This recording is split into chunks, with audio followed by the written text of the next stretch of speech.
दिवसभराच्या धावपळीमुळे तसेच मानसिक ताणामुळे अनेक वेळा अनेक जणांना रात्रीला व्यवस्थित झोप येत नाही. व्यवस्थित झोप न आल्यामुळे तो व्यक्ती सारखा कूस बदलत असतो. मग दुसऱ्या दिवशी सकाळी त्यांना फ्रेश वाटत नाही, आळस वाटत असतो, बॉडी पेन होत असतं, मूड देखील खराब झालेला असतो, कामामध्ये लक्ष लागत नाही. म्हणून झोप व्यवस्थित लागणं हे आपल्या दिनचर्येचा एक भाग आहे. तसेच झोपेचा अभाव हा फक्त आपल्या शरीरावरच नाही तर मनावर देखील परिणाम करत असतो.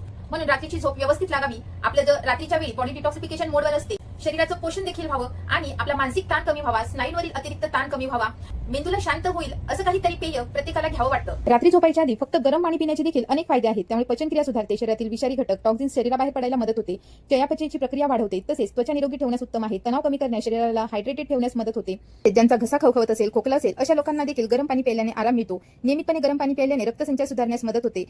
परंतु रात्रीच्या वेळी जास्त प्रमाणात पाणी पिणे टाळावे, कारण त्यामुळे झोपेतून वारंवार उठावे लागू शकते. उकळलेले पाणी पिणे टाळा, कारण त्यामुळे घसा भाजण्याचा धोका असतो. नेहमी कोमट किंवा आपल्याला सोसवेल एवढं गरम पाणी प्यावे. रात्री झोपायच्या 1 ते 2 तास आधी पाणी प्यावं, त्यानंतर पाणी पिऊ नये.